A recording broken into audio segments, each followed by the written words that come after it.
की तैयारी कर रहे सभी साथियों का इस विशेष चर्चा में हार्दिक स्वागत है। नमस्कार। आज हम हिमाचल प्रदेश वित्तीय नियम 2009 के एक बहुत ही महत्वपूर्ण अध्याय 8 पर थोड़ी गहराई से बात करेंगे। जी। ये अध्याय अनुबंध प्रबंधन यानी कॉन्ट्रैक्ट मैनेजमेंट से जुड़ा है। बिल्कुल, और ये समझना जरूरी है कि सरकारी कामकाज में देखिए अनुबंध तो होते हैं, ये एक अहम हिस्सा है। हाँ, वो तो है। और उनसे जुड़े नियम आपकी परीक्षाओं के लिए तो खैर बहुत ही उपयोगी और आवश्यक हैं ही। तो चलिए फिर बिना देर किए इन नियमों के जो महत्वपूर्ण पहलू हैं उनको नियमवार समझना शुरू करते हैं। बिल्कुल। एक एक करके। जी। सबसे पहले बात करते हैं नियम 152 की।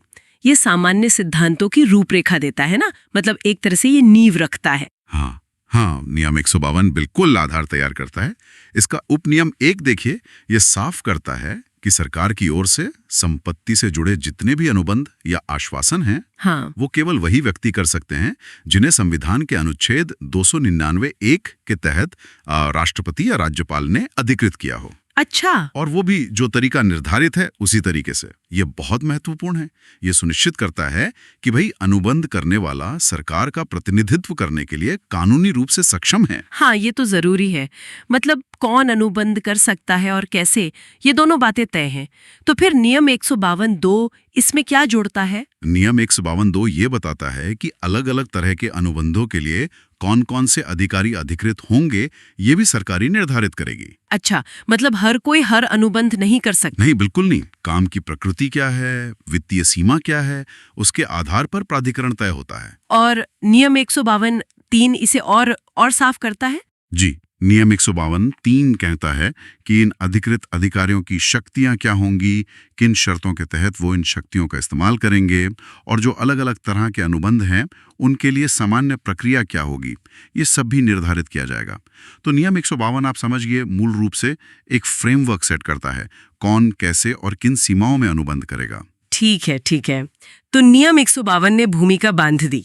अब आते हैं अध्याय के शायद सबसे विस्तृत और महत्वपूर्ण नियम पर, नियम 153। हाँ, ये बहुत महत्वपूर्ण है। ये अनुबंध के लिए बुनियादी सिद्धांतों को बताता है और परीक्षा की तैयारी करने वालों के लिए तो ये नियम खास तौर पर ध्यान देने वाला है। सही कहा ना? निश्चित रूप से। नियम 153 के जो सिद्धांत हैं वही एक अच्छे और सुरक्षित अनुबंध का आधार हैं। चलिए इसके उपनियमों को एक एक करके देखते हैं। जी।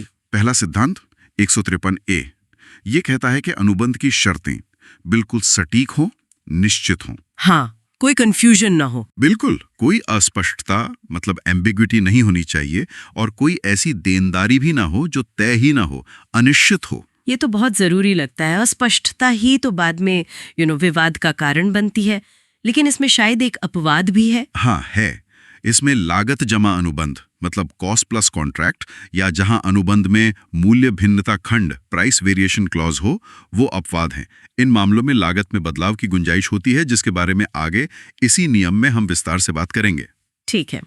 आगे 153(b) और (c) ये मानक रूपों स्टैंडर्ड फॉर्म्स की बात करते हैं।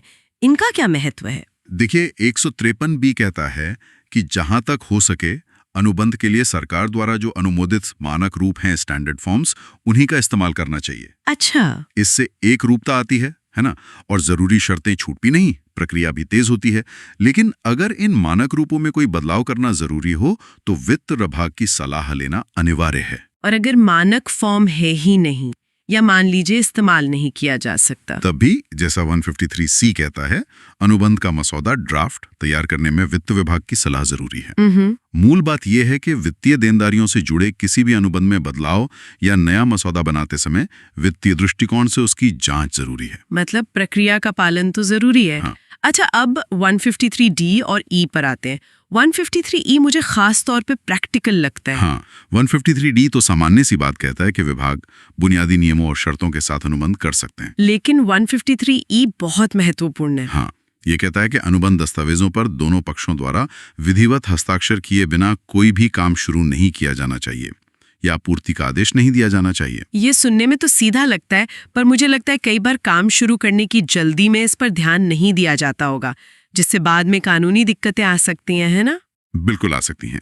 बिना हस्ताक्षरित अनुबंध के काम शुरू करना एक बड़ा जोखिम है, इसलिए ये नियम इस पर खास जोर देता है। हाँ। और इसी से जुड़ा है 153F, जो कहता है कि स्वीकृति पत्र लेटर ऑफ एक्सेप्टेंस जारी होने के बाद अनुबंध में जो भी समय सीमा दी गई है उसके भीतर दोनों पक्षों द्वारा अनुबंध पर हस्ताक्षर हो जाने चाहिए। और अगर ठेकेदार इसमें देरी करे या मान लीजिए हस्ताक्षर, ये गंभीर मामला माना जाएगा। नियम साफ कहता है कि ये अवार्ड रद्द करने और उसकी बयाना जमा राशि मतलब अर्नेस्ट मनी डिपॉजिट EMD जब्त करने का पर्याप्त आधार होगा। अच्छा, EMD जब्त हो सकती है? जी, EMD वो सिक्योरिटी होती है जो ठेकेदार टेंडर प्रक्रिया में अपनी गंभीरता दिखाने के लिए जमा करता है। अगर वो अनुबंध साइन नहीं करता तो उसे जब्त किया जा सकता है। समझ गए। आगे बढ़ते हैं 153G पर। ये लागत जमा कॉस्ट प्लस अनुबंधों से बचने की सलाह देता है। ऐसा क्यों है? कॉस्ट प्लस कॉन्ट्रैक्ट वो होता है जिसमें ठेकेदार को उसकी जो वास्तविक लागत आई है और उस पर एक निश्चित प्रतिशत या राशि लाभ के रूप में दी जाती है। नियम 153G इनसे बचने को कहता है क्योंकि इसमें लागत बढ़ने का सारा जोखिम सरकार पर आ जाता है। इससे बजट नियंत्रण मुश्किल हो सकता है। हाँ, ये तो है। अगर ऐसे अनुबंध करने जरूरी ही हों तो इसका पूरा औचित्य मतलब जस्टिफिकेशन लिखित में दर्ज करना होगा और सक्षम प्राधिकारी की मंजूरी लेनी होगी। ये स्पष्ट हुआ। अब आते हैं नियम 153 के उस हिस्से पर जो शायद सबसे ज्यादा विस्तृत है और परीक्षा के लिए भी, जैसा आपने कहा, अत्यंत महत्वपूर्ण है। जी हाँ। उपनियम H, जो मूल्य भिन्नता खंड यानी प्राइस वेरिएशन क्लॉज या PVC के बारे में है। इस पर परीक्षार्थियों को विशेष ध्यान देना चाहिए, है ना? निश्चित रूप से। ये खंड खासकर लंबी अवधि के अनुबंधों जैसे बड़े निर्माण कार्यों में बहुत मायने रखता है, जहां सामग्री या श्रम की लागत समय के साथ काफी बदल सकती है। हाँ। चलिए इसके मुख्य पहलुओं को समझने की कोशिश करते हैं। इसे हम कुछ हिस्सों में बांट सकते हैं, जैसे ये कब लागू होता है, गणना कैसे होती है और सीमाएं व अपवाद क्या हैं। ठीक है, तो पहले ये बताइए कि ये कब लागू होता है? 153 HI कहता है कि पहली बात, मात्राओं की अनुसूची शेड्यूल ऑफ क्वांटिटीज अनुबंध का हिस्सा होनी चाहिए। ठीक। दूसरा, लंबी अवधि के अनुबंधों में जिनकी अवधि सरकार द्वारा निर्धारित सीमा से अधिक हो, उनमें मूल्य भिन्नता खंड PVC होना चाहिए। छोटी अवधि के अनुबंधों में कोशिश करनी चाहिए कि कीमतें स्थिर रहें, फर्म एंड फिक्स्ड। अच्छा। और जहां PVC लागू हो वहां आधार स्तर बेस लेवल मतलब वो महीना और साल जिससे कीमत जुड़ी है वो स्पष्ट रूप से बताना होगा। इसी आधार से तुलना करके भिन्नता निकाली जाएगी। और ये भिन्नता की गणना कैसे होगी? इसका क्या तरीका है? इसके लिए 153 HI2 कहता है कि गणना का एक स्पष्ट सूत्र, एक फॉर्मूला अनुबंध में ही शामिल होना चाहिए। अच्छा, फॉर्मूला होगा। हाँ, ये सूत्र बताएगा कि आधार मूल्य और काम होने के समय के मूल्य में अंतर कैसे निकाला जाएगा। इसमें सरकार द्वारा प्रकाशित जो विश्वसनीय मूल्य सूचकांक हैं, जैसे थोक मूल्य सूचकांक WPI, उनका इस्तेमाल किया जा सकता है। जी। और 153 H3 ये भी कहता है कि सामग्री और श्रम की लागत के लिए कट ऑफ तिथियां भी अनुबंध में स्पष्ट होनी चाहिए, जिनके आधार पर गणना होगी। क्या मूल्य वृद्धि की कोई ऊपरी सीमा भी होती है? कहीं ऐसा तो नहीं कि कीमतें बस बढ़ते जाएं और सरकार भुगतान करती जाए? नहीं, ऐसा नहीं है। 153 H4 इसी के बारे में है।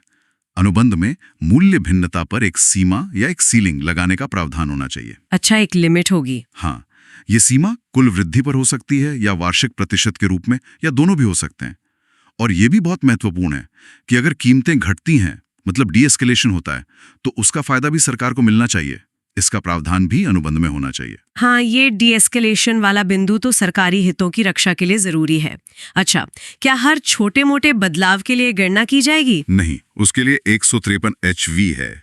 ये कहता है कि एक न्यूनतम प्रतिशत मिनिमम परसेंटेज निर्धारित होना चाहिए।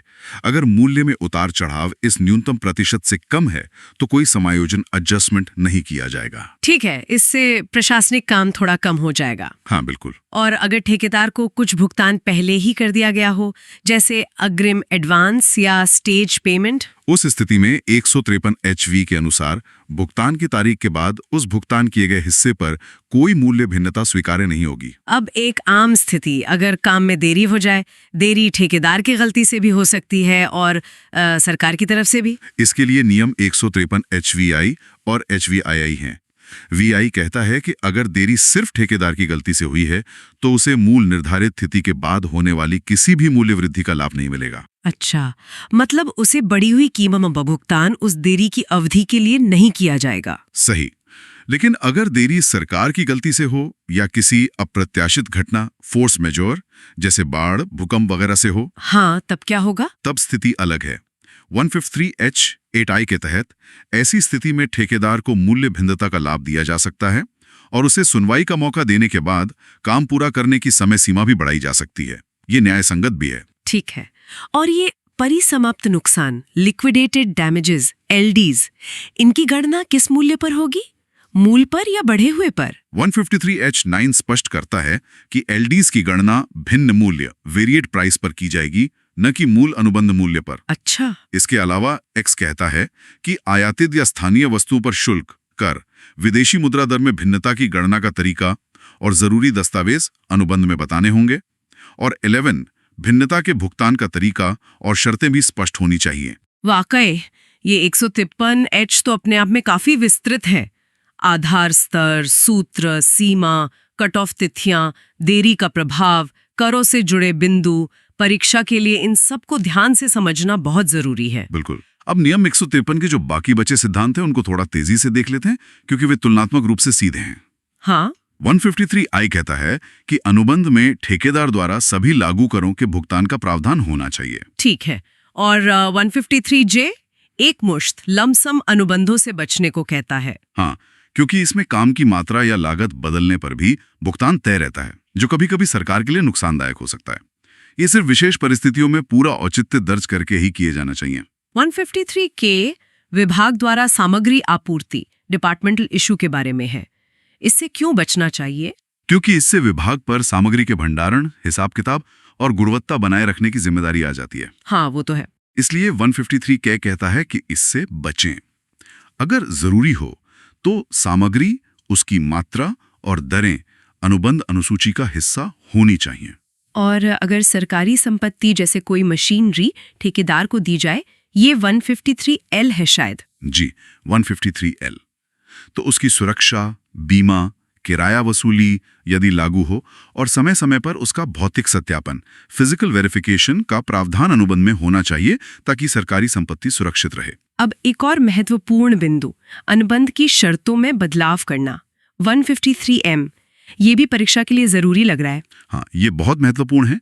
153MI साफ कहता है कि अनुबंध की मूल शर्तों, उसके दायरे या विनिर्देशों, स्पेसिफिकेशंस में कोई बड़ा बदलाव, मटेरियल वेरिएशन नहीं किया जाना चाहिए।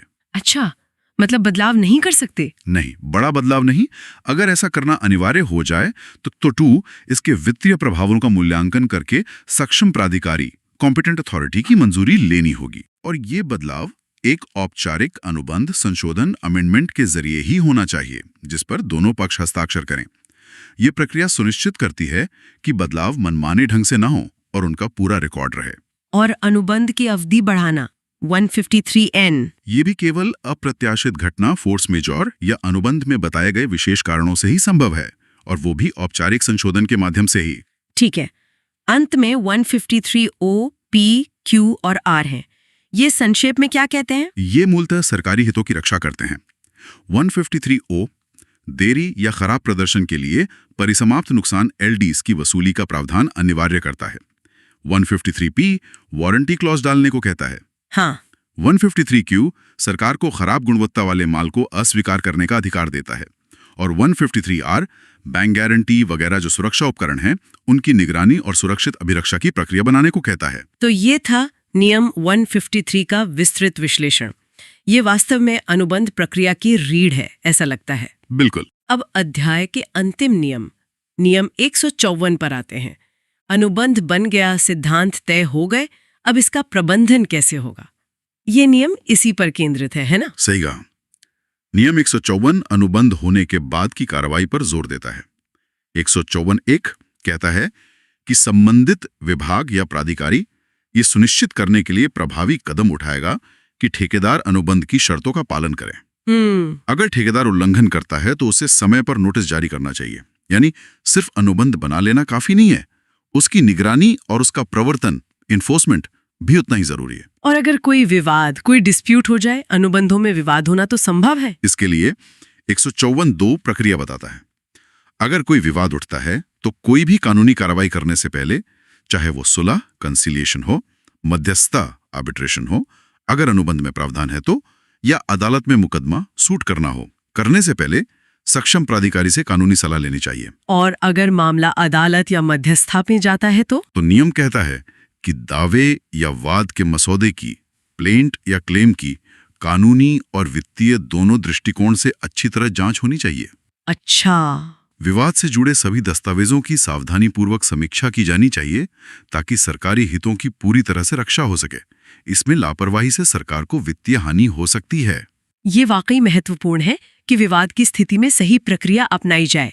तो ये थी हिमाचल प्रदेश वित्तीय नियम 2009 के अध्याय 8 अनुबंध प्रबंधन पर हमारी विस्तृत चर्चा। जी, हमने नियम 152 सामान्य, नियम 153 बुनियादी सिद्धांत और नियम 154 अनुबंध प्रबंधन के प्रमुख प्रावधानों को नियम और उपनियम के क्रम में समझने की कोशिश की। हाँ, और जैसा हमने देखा, ये नियम न केवल HPFIS और अन्य विभागीय परीक्षाओं के लिए महत्वपूर्ण है, बल्कि ये सरकारी कामकाज में पारदर्शिता, जवाबदेही और वित्तीय अनुशासन सुनिश्चित करने के लिए भी अनिवार्य हैं।